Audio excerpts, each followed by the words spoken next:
Karibu katika episode ya 11. Kama bado hujatazama sehemu ya 10, basi hakikisha unagusa hiyo pop up kinachokeza juu kabisa upande wa kulia mwa screen mwako ili tuweze kwenda pamoja. Na tulipokuwa tumekomea katika episode ya 10 ni hapa. Dada Gang Ho aliweza kutonywa na yule mzimu ambaye anashindaga katika benchi mitaa ya hapa ofisini. Basi alikuwa akimwambia kwamba kuna cheni ambayo ilikuwa imeachwa na Mwamba na ilikuwa ni kwa ajili yake. Bidada baada ya kuiona alifurahi sana. Lakini kuna mlinzi alikuwa amekuja hapa na kumpasha habari kuhusiana na Mwamba Jangwan. Kumbuka kwamba Jangwan alikuwa amesafiri kwa kitambo kirefu, sasa ameweza kurejea na taarifa yake ikawa imeweza kumfikia Bidada. Bidada alikimbia sana moja kwa moja mpaka ofisini huko, lakini kwa bahati mbaya akamkuta secretary. Ila secretary akasema kuwa jamaa anakuja, yuko nyuma yangu, si muda mrefu atakuwa yuko hapa. Lakini aliyekuwa anakuja nyuma ya Mwamba secretary wala hakuwa Mwamba Jangwan, bali walikuwa ni wazazi wake. Wakasema kwamba mtoto wao anakwenda kufunga ndoa na mtoto akitajiri sana, mtoto wa mwanasheria mkuu katika nchi ya Korea. Bidada Jangsu alijikuta mpaka anachoka na akaonywa kabisa kwamba unatakiwa kukaa mbali naye sana, mbali karibia mita hata 200 viwanja viwili vya mpira. Kila anapopita utakiwi hata kusogeleana naye. Lakini katika dakika za kuhesabu tu Mwamba akawa anapita na mtoto mmoja mkali kweli kweli, na huyu bana hakuwa akimtazama Bidada tena kama vile alivyokuwa akimtazama kabla. Sijui nini ambacho kilikuwa kimempata jamaa. Lakini ile time anataka kuingia ndani ya elevator au lifti, basi Mwamba akataka kushikwa na Bidada, lakini namna alivyokuwa amemkataa Bidada, kila mtu alikuwa anabaki anashangaa alikuwa akishuhudia sini hiyo. Akamwambia Bidada, hivi umesahau kwamba mimi nachukia sana kushikwa, hata kama nikiwa nimevunjika mguu mimi niko tayari nisimame mwenyewe kuliko kushikwa na mtu ama kubebwa. Mara walizo akaanza hawa bana watakuwa wamelazimishana kuoana, wamelazimishana hawa bana, maslahi ya kiuchumi yanasababisha waweze kuoana, lakini hapana, walitakiwa kushirikiana tu kibiashara, sio masuala ya mahusiano. Angalia sasa. Mwamba akaja kumweleza sekretari wake kwamba amekubaliana na ndoa hii feki na huyu Bidada Sohan ili tu angalau aweze kuisaidia kampuni yake kutoka katika promoko kubwa sana la kiuchumi, na ameweka siri hajamwambia mtu yoyote. Hasa Bidada Gang Ho naye alikuwa anaingia ofisini kwa Mwamba. Kumbuka kwamba hawakutongozana hawa watu. Akaanza kumwambia kwamba hongera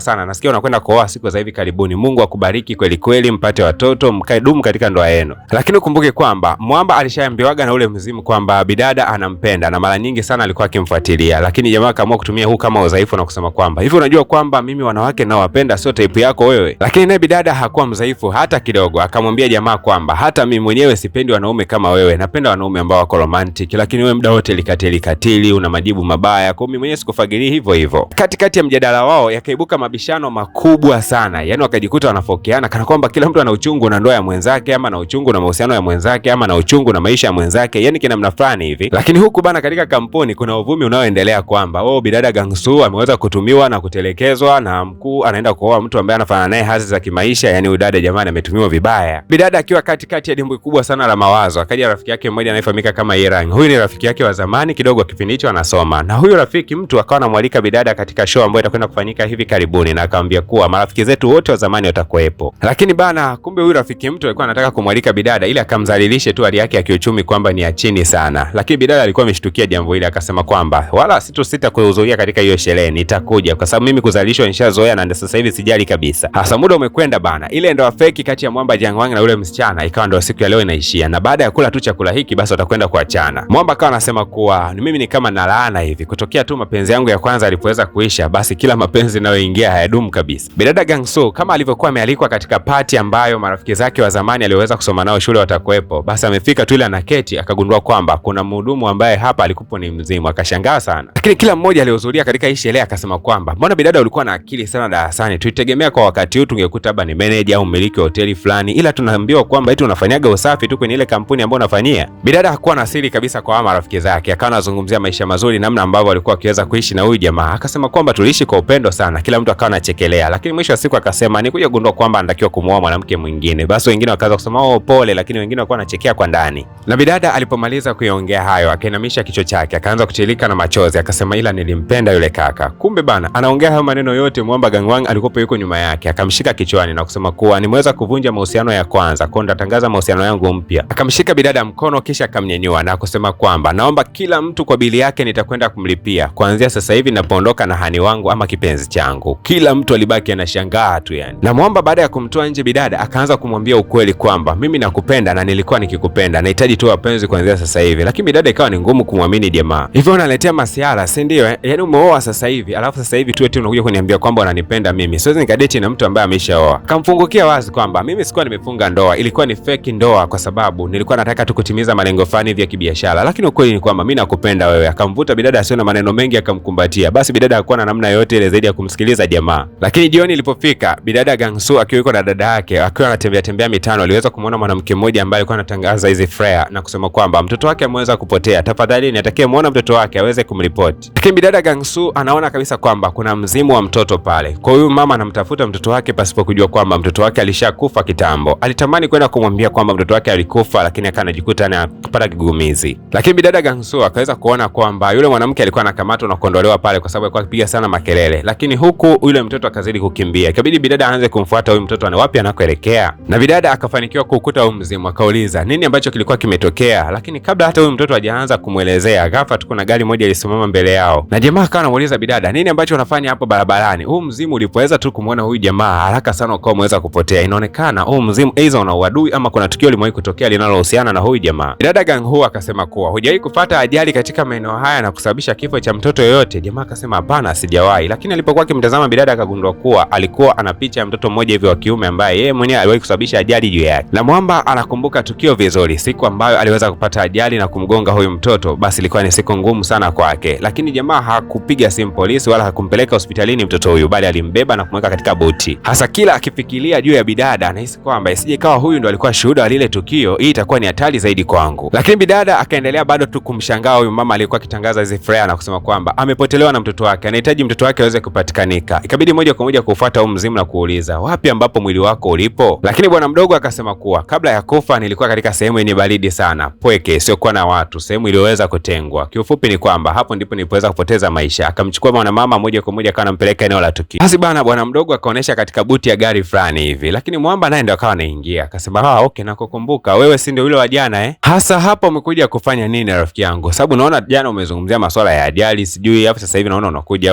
lakini bidada akasema hapana, nimekosea njia ndio maana nimekuja hapa kwa bahati mbaya, naomba niondoke. Lakini jamaa akamwambia bidada kwamba basi nisubirie kidogo, kuna jambo jema sana nataka nikwambie, usiondoke. Basi bidada akazuga kana kwamba hakuna tatizo yoyote lile, akawa amebakia hapo na kuanza kumsubiri Mwamba. Ila huu mzimu bado ukazidi kuoneshea katika trunk ya gari, yani kwa maana ya buti, ukisema kwamba hapa ndipo ambapo mwili wangu ulipo. Bidada kabla ya kwenda kufungua akampigia Mwamba Jangwang, ila kabla hata hajamueleza juu ya tukio zima akashangaa kwamba Mwamba ameweza kutokea. Kabidi bidada kuinama hapo na kuweza kujificha, kisha akamtumia Mwamba location wapi ambapo yupo na ujumbe mfupi kwamba yupo katika hatari kubwa sana. Jamaa akazidi kumtafuta bidada, wewe mshahidi uko wapi? Ile bidada ameweza tu kutuma ule ujumbe, ghafla tu akaweza kuvamiwa. Mgogoro mzito kwa umeanza baina yao. Sasa ule ujumbe umefika kwa Mwamba, kutokana na jamaa alivyoweza kusikia bidada amepata mshtuko ule, akajikuta hata hawezi kuona vizuri, akashindwa kusoma ile message vizuri. Na hii si hali ngeni kabisa, kwani hata alipokuwa anampoteza mpenzi wake wa zamani yule, hali hii iliweza kumtokea. Anashindwa kabisa kusoma vitu ambavyo vina maandishi madogo. Siku ya leo akamwomba Mungu na kusema kwamba naomba ni usome ujumbe huu. Na katika hali ya miujiza, jamaa katika hali hiyo ya mawazo akajikuta tu ameweza kuisoma ile message. Alikuja kugundua maneno fulani hivi ya muhimu kidogo. Hapa akawa ameelewa bidada yuko katika hatari na yuko sehemu gani. Lakini kumbe huku upande wa pili bidada tayari alikuwa amekamatwa na amefungwa katika kiti, na jamaa yuko tayari kabisa kuweza kumwangamiza bidada ili kuweza kulinda siri yake. Lakini bidada ili kununua muda akaanza kuchati na huyu jamaa na kumwambia kuwa unajua wewe ulichokifanya ni sawa kabisa, ila sasa ulitakiwa kutoa taarifa polisi. Mwamba kauliza, ina maana wewe ulikuwa ni shuhuda, nani aliweza kukuambia? Mbona siku ile kulikuwa hakuna mtu yoyote yule? Lakini bidada akasema hapana, mzimu yule kijana ndio uliweza kuniambia kila kitu. Akatazama kushoto na kulia akasema huyu kijana yuko wapi? Mbona hayupo sasa? Wewe unamuonaje? Lakini ghafla tu bidada akamwambia kwamba yupo na anakutazama mpaka sasa hivi. Sasa kutokana na mawazo na namna ambavyo bidada amesema yuko anakutazama, yeye akawa kama vile ameweza kuona mzimu huyu bwana mdogo hapo mbele ya gari. Kwa kutumia advantage huyu Mwamba kujificha, moja kwa moja bidada akachukua spray fulani hivi na kumpulizia Mwamba usoni. Na jamaa wakati anaendelea kuhangaika, bidada akawa amechomoka hapo na kuanza kufungua mlango. Kwa bahati mbaya sana huu mlango bwana unazingua ufunguki yani. Lakini kaka muuaji tayari alikuwa ametoka ndani ya gari na anajikongoja. Alichoweza kukiona pembeni yake ni disbisi, akapanga kuitumia hii kwenda kumwangamiza bidada. Akawa anamsogelea tu, bidada hana namna yoyote, anajua hapa ndio mwisho wa maisha yake. Lakini ghafla Brinvo akajitokeza Mwamba Jangwani. Lakini kaka muuaji alipoweza kuona kwamba kuna mtu mwingine ameweza kuongezeka eneo la tukio, basi akawa amepanic na kuweza kukimbia. Mwamba akiwa na hofu kweli na bidada akamwambia, ulianzaje kutoka nyumbani peke yako na hujaniambia? Kwani unanifanyia hivyo? Unanitesa moyo wangu ujue. Bidada akawa anatabasamu tu na kusema kwamba nipata taarifa ya dharura. Lakini wakati bidada anaendelea kutabasamu, kumbe Mwamba akaja kumkumbatia. Lakini alivyomkumbatia tu ghafla nguvu zikawa zimemwishia. Kumbe jamaa bana alikuwa amepigwa disbisi ya mgongo. Polisi wakawa wamefika wakati huo na moja kwa moja akawa amembeba jamaa na kumwaisha hospitalini. Na yule kaka muuaji hata kufika mbali akawa ameweza kukamatwa. Huku Mwamba yuko hospitalini, bidada yuko kumwomba Mungu akiwa ameshika ile cheni, Mungu tafadhali msaidie kipenzi changu. Lakini katika dakika za kuhesabu baada ya kufanya yale maombi kwa muda mrefu, akashangaa kumwona Mwamba Jangwang akiwa yuko mbele yake tena katika hali ya uzimu. Hii kitu inamaanisha kwamba Mwamba ameshapoteza maisha, na Mwamba akamweleza bidada wazi kwamba nimekufa, lakini ninakupenda sana na ninakupenda mpaka dakika hii. Akawa ameshikilia maua fulani hivi jamaa. Kadri Mwamba anavyozidi kuongea, bidada akajikuta anatilika na machozi. Katika dakika hizo hizo jamaa akaweza kupotea. Bidada alilia sana, amempoteza mtu anayempenda katika maisha yake. Hasa unadhani nini ambacho kitakwenda kujiri? Tukutane katika episodi ya 12 ambayo ndio ya mwisho kabisa likapi yetu. Nikumbushe tu kwamba kama bado hujagusa alama ya kusubscribe, fanya hivyo mapema, na kama bado hujagusa alama ya kulike, like kadri unavyoweza. Kila unapofikisha like 100 tunasonga mbele na likapu ijayo.